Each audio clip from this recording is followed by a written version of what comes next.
ஒரு நிமிஷம் யோசிச்சு பாருங்க. இன்னைக்கு நீங்க ஏதாவது ஒரு தமிழ் பொலிட்டிக்கல் யூடியூப் வீடியோ பார்த்திருப்பீங்க இல்லையா? அந்த வீடியோ உங்களுக்கு ஒரு ஃபேக்ட் சொல்லியிருக்கும். அது ஒரு பொலிட்டிஷியன் பத்தியோ, ஒரு பாலிசி பத்தியோ, இல்ல ஒரு பெரிய ஸ்கேண்டல் பத்தியும் இருக்கலாம். ஆனா அந்த விஷயத்தை நீங்க அப்படியே பிலீவ் பண்ணீங்களா? பண்ணீங்கன்னா ஏன் பிலீவ் பண்ணீங்க? அந்த சேனல் ரொம்ப பாப்புலரா இருக்கிறதால, இல்ல அந்த பிரசன்டர் ரொம்ப கான்ஃபிடென்ட்டா பேசுறார் அப்படிங்கறதால, அவங்களோட ஸ்டூடியோ ரொம்ப ப்ரொஃபஷனலா பெரிய நியூஸ் சேனல் ரேஞ்சுக்கு இருக்கிறதால, அப்படி இல்லனா காமெண்ட் செக்ஷன்ல எல்லாரும் அதை அக்ரி பண்ணி பேசுறாங்களே நம்புனீங்களா? உண்மையை சொல்லணும்னா, நாம இந்த பகுப்பாய்வுல பார்க்க போற முதல் விஷயமே இந்த காரணங்கள் எதுவுமே நம்பகத்தன்மைக்கான ப்ரூஃப் கிடையாது அப்படிங்கிறது தான். சரி, நாம நேரடியாகவே விஷயத்திற்கு செல்வோம். இந்த எக்ஸ்பிளைனர்ல நாம எந்த ஒரு சேனலையும் பேர் சொல்லி அட்டாக் செய்ய போறதில்ல. மாறாக எந்த சேனலா இருந்தாலும் அதை நீங்களே உட்காந்து ஜட்ஜ் செய்யக்கூடிய ஒரு கம்ப்ளீட் ஃப்ரேம்வொர்க்கை, ஒரு ப்ரூவன் மெத்தடை தான் இன்று நாம் பார்க்க போகிறோம். நாம எல்லாருமே கேட்க வேண்டிய மிக முக்கியமான அடிப்படையான கேள்வி இதுதான். உங்களுக்கு உண்மையை சொல்கிறதா, இல்ல உங்களை தெரியாம ஒரு பொலிட்டிக்கல் அஜெண்டால திசை திருப்புறதா? இப்போ தமிழ்நாடோட பொலிட்டிக்கல் மீடியா லேண்ட்ஸ்கேப் பார்த்தீங்கன்னா, உலகத்திலே மிகவும் டிஜிட்டலி பெனிட்ரேட்டடான ஈகோசிஸ்டம்னு சொல்லலாம். முன்னாடி நம்ம சேட்டலைட் டிவில செய்திகளை பார்த்தோம், ஆனா இன்னைக்கு மொத்தமா யூடியூபுக்கு மாறிட்டோம். ஆனா இங்க கவனிக்க வேண்டிய விஷயம் என்னன்னா, எடிட்டோரியல் கண்ட்ரோல் யாரிடம் இருக்கு அப்படிங்கிறது மாறி இருக்கே தவிர, அந்த கண்ட்ரோல் மொத்தமா நம்ம கைக்கு வந்துடல.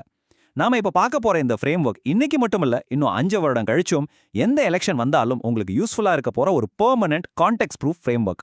Chapter 1, the hidden structural dangers, அதாவது மறைக்கப்பட்ட கட்டமைப்பு ஆபத்துகள். இந்த ஸ்ட்ரக்சரல் ப்ராப்ளம்ஸை புரிஞ்சுக்காம நாம எந்த ஒரு சேனலையும் முழுமையாக எடை போடவே முடியாது. ஒரு சேனலோட நம்பகத்தன்மையை பாதிக்கக்கூடிய 4 முக்கிய கட்டமைப்பு சிக்கல்கள் இருக்கு. முதலாவது, ஓனர்ஷிப் ஒபாசிட்டி. அதாவது ஒரு சேனலை நிஜமா யார் ரன் பண்றாங்க? அது ஒரு கார்ப்பரேட் குரூப்பா இல்ல தனி நபரா? அவங்களுக்கு பின்னாடி ஏதாவது பொலிட்டிக்கல் பேக்கிங் இருக்கா?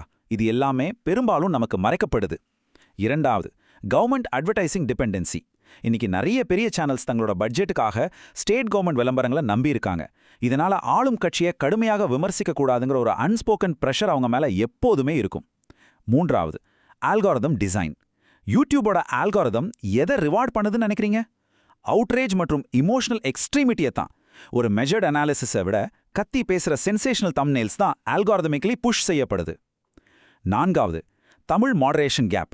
இங்கிலீஷ்ல ஆட்டோமேட்டட் மாடரேஷன் ரொம்ப நல்லா வேலை செய்யும். ஆனால் தமிழ்ல உள்ள dog whistles, caste coded rhetoric எல்லாம் இந்த சிஸ்டம்ஸால் கண்டுபிடிக்கவே முடிவதில்லை. இந்த 4 ஆபத்துகளும் சேர்ந்த ஒரு காம்ப்ரமைஸ்ட் என்வரன்மெண்ட்ல தான் நம்ம இப்போ செய்தி பார்த்துட்டு இருக்கோம். இப்போ நாம ரெகுலரா பார்க்குற சேனல்ஸ் அனைத்தையும் ஒரு 3 வகைகளுக்கு சுலபமா பிரிக்கலாம். Type A institutional channels. இவை பெரிய கார்ப்பரேட் அல்லது பார்ட்டி பேக்டு சேனல்ஸ். இவங்களுக்கு பிரேக்கிங் நியூஸ் ஸ்பீட் இருக்கும், பெரிய ரீசோர்சஸ் இருக்கும். ஆனா அரசியல் சார்பு மற்றும் ஆட் டிபெண்டன்சி அப்படிங்கிற பெரிய லிமிடேஷன் இவங்களுக்கு இருக்கும். அடுத்தது type B independent analyst channels. இது ஒருவரோ அல்லது ஒரு சிறிய குழுவோ நடத்தும் சேனல்ஸ். இவங்க எப்போதுமே நாங்கள் இண்டிபெண்டன்ட் என்று சொல்வார்கள். ஆனா இவங்களோட ஃபண்டிங் சோர்ஸ் ஒப்பேக்காக இருக்கலாம், இல்லனா ஆடியன்ஸ் கேப்சர் லூப்ஸ்ல அவங்களுக்கே தெரியாம சிக்கி இருக்கலாம். மூணாவது டைப் சி எக்ஸ்பிளைனர் சேனல்ஸ். இவங்க காம்ப்ளெக்ஸ் டாபிக்ஸை ரொம்ப ஈஸியா அனிமேஷன்லாம் வச்சு விளக்குவார்கள். பார்க்க நல்லா இருக்கும். ஆனா பொலிட்டிக்கல் டெப்த், கரப்ஷன், கோட்ஸ் போன்ற டீப்பர் விஷயங்கள்ல இவங்க ரொம்பவே வீக்காக இருப்பாங்க. எப்பவுமே இதை நீங்க நினைவில் வச்சுக்கணும். ரீச் என்பது ரிலையபிலிட்டி இல்ல. பல லட்சம் சப்ஸ்கிரைபர்ஸ் வச்சிருக்க சேனல் தான் மோஸ்ட் ரிலையபிள் சேனல் நினைக்கிறது கம்ப்ளீட்லி தப்பு. அது ரிப்பீட்டட்லி ஃபால்ஸ்னு நிரூபிக்கப்பட்டிருக்கு. இந்த 3 வகையான சேனல் டைப்ஸ் தெரிஞ்சு கொள்வது மட்டும் நமக்கு பத்தாது. அவங்களுக்கு பின்னால ஒளிந்து இருக்கும் இன்விசிபிள் பயஸ் நீங்க கண்டுபிடிக்கணும். அது எப்படி? Chapter 2, fake neutrality and bias. போலி நடுநிலைமை மற்றும் சார்பு. பல சேனல்ஸ் ஆரம்பிக்கும் போதே எங்களுக்கு எந்த பயஸும் இல்ல, நாங்க 100% நியூட்ரல் அப்படின்னு சொல்லுவாங்க. ஆனா இந்த மாதிரி ஒரு ஹைலி போலரைஸ்ட் என்வாயரன்மெண்ட்ல அப்சல்யூட் நியூட்ராலிட்டியை கிளைம் பண்றதே பை இட் செல்ஃப் ஒரு பெரிய ரெட் ஃபிளாக் தான். Bias works through omission, asymmetric scrutiny and proxy platforming. இது ரொம்பவே துல்லியமான ஒரு உண்மை. இதை நான் பிரேக் டவுன் பண்றேன். முதலாவதாக, சிஸ்டமேட்டிக் சைலன்ஸ். ஒரு சேனல் ஒரு விஷயத்தை பொய்யாக சொல்ல வேண்டிய அவசியமே இல்ல. ஒரு குறிப்பிட்ட நியூஸை சிம்பிளி ரிப்போர்ட் செய்யாம இருட்டடிப்பு செய்தாலே போதும். அதுதான் ஒமிஷன். இரண்டாவதாக, asymmetric scrutiny. அதாவது எதிர்க்கட்சி பண்ற சின்ன தவற்ற பெரிய விவாதமா மாத்துறது, ஆனா அதே ஆளும் கட்சியின் பெரிய ஊழலை ஒரு சாதாரண நிர்வாக பிழை அப்படின்னு லேசாக கடந்து செல்வது. மூன்றாவதாக, ப்ராக்ஸி பிளாட்ஃபார்மிங். இது ரொம்ப ஸ்மார்ட்டான ட்ரிக். ஆங்கர் பார்க்க ரொம்ப நியூட்ரலாக அமைதியா கேள்வி கேட்பார். ஆனா டிபேட் பேனல்ல உட்கார்ந்துருக்கிற 4 பேர்ல 3 பேர் ஒரே பொலிட்டிக்கல் அலைன்மெண்ட்ல இருப்பாங்க. இதுக்கு பேர் தான் ஃபேக் நியூட்ராலிட்டி.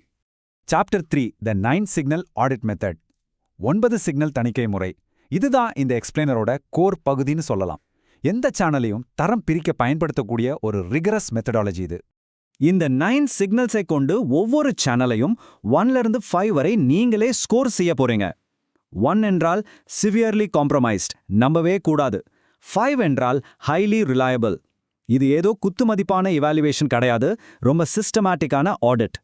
முதல் signal ownership transparency. MCA 21 public registry ஃபைலிங்ஸ்ல யார் பேர்ல அந்த சேனல் இருக்கு, ஃபண்டிங் எங்கிருந்து வருது அப்படிங்கறத அவங்க வெளிப்படையா சொல்றாங்களா? இது சிக்னல் 1. இது சிக்னல் 5 ஆன கோவர்ட் மானிட்டைசேஷன் கூட ஒப்பிட்டு பாருங்க. அவங்க போடுற ஸ்பான்சர்ட் கண்டென்ட் மறைக்கப்பட்டிருக்கா? கவர்மெண்ட் ஆட் டிபெண்டன்சி அவங்களுக்கு அதிகமா இருக்கா? முக்கியமா எலெக்ஷன் லைவ் ஸ்ட்ரீம்ஸ்ல டாக்ஸிக்கான வெரிஃபை செய்யப்படாத சூப்பர் சாட்ஸை எந்த மாடரேஷனும் இல்லாம காசுக்காக ஹைலைட் பண்றாங்களா? இதெல்லாம் வச்சு நீங்க முதல் அசஸ்மெண்ட்டை ஸ்டார்ட் பண்ணலாம். Signal 2 coverage symmetry. ஒரு சேனலோட கடந்த 30 வீடியோஸை எடுத்து பாருங்க. ஆளுங்கட்சி, எதிர்க்கட்சி மற்றும் மத்திய அரசு என எல்லா அதிகார மையங்களையும் ப்ரொபோர்ஷனேட்டான ஸ்க்ரூட்னியோட கேள்வி கேட்கறாங்களா, அல்லது ஒரு பக்கம் மட்டும் டிராமாட்டிக் இம்பேலன்ஸ் இருக்கா? அடுத்து சிக்னல் 3 த தமிழ் சப்ஸ்டியூஷன் டெஸ்ட். இது ரொம்பவே பவர்ஃபுல்லான டூல். ஒரு நியூஸ் ஹெட்லைன் எடுங்க, அதுல டிஎம்கேயை ஏஐடிஎம்கே ஆகவோ, ஏஐடிஎம்கேயை டிவிஆர்கே ஆகவோ அல்லது பிஜேபியை டிஎம்கே ஆகவோ மனசுக்குள்ள மாற்றி படிச்சு பாருங்க. அந்த சேனல் அதே தீவிரத்தோடு அதே லாங்குவேஜ்ல அந்த நியூஸை ரிப்போர்ட் பண்ணுவாங்களா?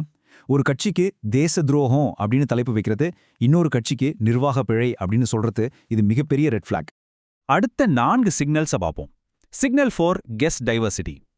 அவங்க டிபேட்கள்ல independent civil society voices, academics எல்லாம் வராங்களா, அல்லது வெறும் பார்ட்டிசான் ஸ்போக்ஸ் பர்சன்ஸ் மட்டும்தானா? Signal 6 correction culture. ஒருவேளை ஒரு வீடியோல தப்பு நடந்தா அதை அமைதியா யாருக்கும் தெரியாம டிலீட் பண்றாங்களா, அல்லது பப்ளிக்கா நெஞ்ச நிமிர்த்தி ஒரு கரெக்ஷன் வெளியிடுறாங்களா? Signal 8 evidence traceability. கரப்ஷன் கிளைம்ஸை ஜிஓ, கோர்ட் ஃபைலிங், ஈஸியா எஃபிடவிட் இதை வச்சு நிரூபிக்கிறாங்களா, அல்லது வெறும் வட்டாரங்கள் தெரிவிக்கின்றன அப்படின்னு காத்துல பேசுறாங்களா? Signal 9 thumbnail integrity. அதிர்ச்சி, வெடிகுண்டு அப்படின்னு சென்சேஷனலைஸ் பண்ணி தம்ப்நெயில் வச்சுட்டு உள்ள போய் பார்த்தா ஒரு ரொட்டீன் பாலிசி அப்டேட்டை வைப்பது blatant emotional manipulation. Signal 7 historical consistency drift. இது ரொம்ப சுவாரஸ்யமான விஷயம். வேபேக் மெஷின்ல போய் இவங்களோட பழைய கண்டென்ட்டே கொஞ்சம் செக் பண்ணி பாருங்க. எலெக்ஷன் முடிந்து அரசியல் அதிகாரம் மாறின உடனே ஒரு சேனலின் எடிட்டோரியல் டோன் திடீர்னு சாஃப்ட் ஆகிறதா, அட்வர்டைசிங் கான்ட்ராக்ட் மாறும்போதும் பவர் மாறும்போதும் அவங்க கவரேஜ் டோன் மாறுதான்னு கவனிங்க. எவிடன்ஸை தொடர்ந்து தேதி போகாம அரசியல் காற்றோட்டத்தை ஒரு சேனல் பின் தொடருதா அப்படிங்கிறத கண்டுபிடிக்கிறது ரொம்ப ரொம்ப முக்கியம். இப்போ இந்த 9 சிக்னல்ஸையும் வச்சு டோட்டல் பிக்சர் என்னன்னு பாருங்க. எல்லா சிக்னல்ஸ்லயும் ஒரு சேனல் 4 அல்லது 5 ஸ்கோர் பெற்றால் அது ரிலையபிள் டியர், அவங்கள நீங்க நம்பலாம். 2 அல்லது 3 பெற்றால் யூஸ் வித் காஷன். ஆனா நிறைய மெட்ரிக்ஸ்ல 1 ஸ்கோர் பண்ணாங்கன்னா அது டீப் ரெட் காம்ப்ரமைஸ்ட் டியர். இந்த ஃப்ரேம்வொர்க் உங்களை ஒரு தெளிவான முடிவுக்கு கொண்டு வரும். ஆனா இதுலயும் ஒளிஞ்சிருக்கக்கூடிய இன்னொரு மிகப்பெரிய ஆபத்து என்ன தெரியுமா? அதுதான் topic specific bias. Chapter 4 topic trust and blind spots. தலைப்பு நம்பகத்தன்மை. ஒரு சேனலுக்கு இவங்க நல்லவங்க, இவங்க கெட்டவங்க அப்படின்னு ஒரே ஒரு ஓவரால் லேபிள் கொடுக்கறது totally incomplete. No single channel is reliable for everything. ஒரு சேனல் ஒரு குறிப்பிட்ட டாபிக்ல எக்ஸலண்டா ரிப்போர்ட் பண்ணலாம், ஆனா அதே சேனல் வேறொரு டாபிக்ல கம்ப்ளீட்லி பயஸ்டாகோ அல்லது ஸ்ட்ரக்சரலி பிளைண்டாகோ இருக்க வாய்ப்பு இருக்கு. ஒவ்வொரு தலைப்புக்கும் நீங்க வெவ்வேறு அளவுகோல்களை செட் பண்ணணும். எலெக்ஷன்ஸ் அண்ட் பாலிசியை பொறுத்தவரை கவரேஜ் சிமெட்ரி மற்றும் பிரைமரி டாக்குமெண்ட் ரெஃபரன்ஸ் ரொம்ப முக்கியம். கரப்ஷன் அண்ட் கோட்ஸை பொறுத்த வரைக்கும் ECI எஃபிடவிட்ஸ் மற்றும் ப்ரொசீஜரல் ஆக்யூரசி இல்லாம வெறும் காசிப் பேசுற சேனல்ஸ் கம்ப்ளீட்லி அன்ரிலையபிள். இது எல்லாவற்றையும் விட மிக முக்கியமாக காஸ்ட் அண்ட் சோஷியல் ஜஸ்டிஸ். ஒரு சேனல் காஸ்ட் அட்ராசிட்டியை வெறும் ஒரு லா அண்ட் ஆர்டர் ப்ராப்ளமா ஃப்ரேம் பண்ணி கடந்து போறாங்களா, அல்லது அதில் இருக்கிற சிஸ்டமிக் காஸ்ட் பேஸ்ட் ரியாலிட்டியை மக்களுக்கு விளக்குகிறார்களா? இதை வச்சு ஒவ்வொரு டாபிக்கும் யார் சிறந்தவர்கள் அப்படிங்கறத நீங்க தரம் பறிக்கணும். தமிழ் மீடியால சில குறிப்பிட்ட ஹிடன் பிளைண்ட் ஸ்பாட்ஸ் இருக்கு. ஒன்று ரீஜனல் கவரேஜ் கியூ. எப்போவுமே சென்னை, செங்கல்பட்டு மட்டுமே மையமாக வைத்து இயங்குவது. காவிரி டெல்டாவில் நடக்கிற அக்ரேரியன் டிஸ்ட்ரெஸ் ஆகட்டும், இல்லை கோயம்புத்தூர் பெல்ட் இன் லேபர் டைனாமிக்ஸ் ஆகட்டும், ஏதாவது ஒரு கிரைசிஸ் வந்தால் மட்டும் பேராஷூட் பண்ணி போய் கவர் பண்ணிட்டு வர்றது. மற்றொன்று ஸ்ட்ரெஸ் பிஹேவியர் டெஸ்ட். ஒரு பெரிய பிரேக்கிங் கிரைசிஸ் வரும்போது ஃபேக்சுவல் சேனல்ஸ் கூட கிளிக்பேட்க்கு மாறாங்களா அப்படிங்கிறத கவனிங்க. இறுதியாக கிரியேட்டர் நெட்வொர்க் பிஆர். பல இண்டிபெண்டன்ட் சேனல்ஸ் ஒரே 24 to 48 மணி நேரத்திற்குள் ஒரே பிஆர் இன்ஃப்ராஸ்ட்ரக்சரோட ஒரே டாக்கிங் பாயிண்டை எதிரொலித்தால் அது அல்காரிதம் செஞ்ச கோயின்சிடன்ஸ் கிடையாது, அது strictly coordinated PR. Chapter 5 psychological viewer traps. 5 உளவியல் வலைகள். இதுவரைக்கும் சேனல்ஸ் எப்படி பிஹேவ் பண்றாங்கன்னு பார்த்தோம். ஆனா இந்த டிஜிட்டல் பிளாட்ஃபார்ம்ஸ் நம்மளோட ஹியூமன் சைக்காலஜியை எப்படி சிஸ்டமேட்டிக்கா எக்ஸ்ப்ளாய்ட் செய்துன்னு இப்ப பார்ப்போம். நாம அறியாமலேயே அடிக்கடி சிக்கிற 5 உளவியல் வலைகள் இருக்கு. 1. த பாராசோஷியல் சேவியர் கிரியேட்டர் எஃபெக்ட். ஒருத்தரை தினமும் ஸ்கிரீன்ல பார்க்கும்போது அவரே உண்மையா காக்கும் நம்ம ஃப்ரெண்டு போல தோணுவது. 2. Production quality equals credibility. ஒரு பெரிய மல்டி கேமரா ஸ்டுடியோ கிளாசி கிராஃபிக்ஸ் இருப்பதை பார்த்து இவங்க உண்மையதான் சொல்வாங்கன்னு நம்பகத்தன்மையை அசியூம் செய்வது. 3. Criticises every one implies balance. 90% எதிர்க்கட்சியையும் 10% ஆளும் கட்சியை விமர்சிப்பது பேலன்ஸ் கிடையாது. 4. Confidence is truth marker. Camera முன்னாடி கத்துப்பவர்கள் ஆப்சல்யூட் சர்டன்டியுடன் பேசுபவர்கள் உண்மை சொல்கிறார்கள் என்று குருட்டுத்தனமாக நம்புவது. 5. Comment section validation. கமெண்ட்ஸ்ல எல்லாரும் ஒத்து போறாங்கன்னு நாமளும் நம்புவது. கோஆர்டினேட்டட் பாட் ஆக்டிவிட்டியை நாம் அறியாம இருப்பதன் விளைவு. இது எல்லாமே ஒரு பக்கம் இருக்க, shorts and clip manipulation risk எவ்வளவு பெரிய ஆபத்துன்னு நாம உணரவே இல்லை. ஒரு சேனலின் 30 மினிட்ஸ் லாங் ஃபார்ம் வீடியோ ரிலேபிளாக இருக்கலாம். அதுல ஒரு அரசியல் தலைவர் பண்ண தவற திருத்தி ஒரு முழு கான்டெக்ஸ்டுடன் விளக்கியிருப்பாங்க. ஆனா அந்த தவறான வார்த்தையை மட்டும் வெட்டி கான்டெக்ஸ்ட்டை மொத்தமா நீக்கிட்டு வாட்ஸ்அப்ல ஒரு ஷார்ட்டா பரப்புவாங்க. இன்னைக்கு தமிழ் பொலிட்டிக்கல் ஷார்ட்ஸ் தான் பொலிட்டிக்கல் மிஸ்இன்ஃபர்மேஷனின் பிரைமரி டெலிவரி மெக்கானிசம். அதனால ஷார்ட்ஸை எப்போதுமே செப்பரேட்லி ஆடிட் செய்யணும். சரி, இப்போ ஒரு பிரேக்கிங் நியூஸ் வரும்போது உங்களோட ஃபைனல் டெஸ்ட் என்னவாக இருக்கணும்? Chapter 6 your personal news diet. உங்களுக்கான நியூஸ் டயட். மொபைல்ல வரதெல்லாம் பார்க்குற பாசிவ் கன்சம்ஷனை நிறுத்திவிட்டு ஆக்டிவான ஒரு நியூஸ் டயட்டை உருவாக்கும் வழிமுறைகளை நாம இப்போ பார்ப்போம். உங்களுக்கான த 4 tier தமிழ் நியூஸ் டயட் இதுதான். Tier 1 primary record sources.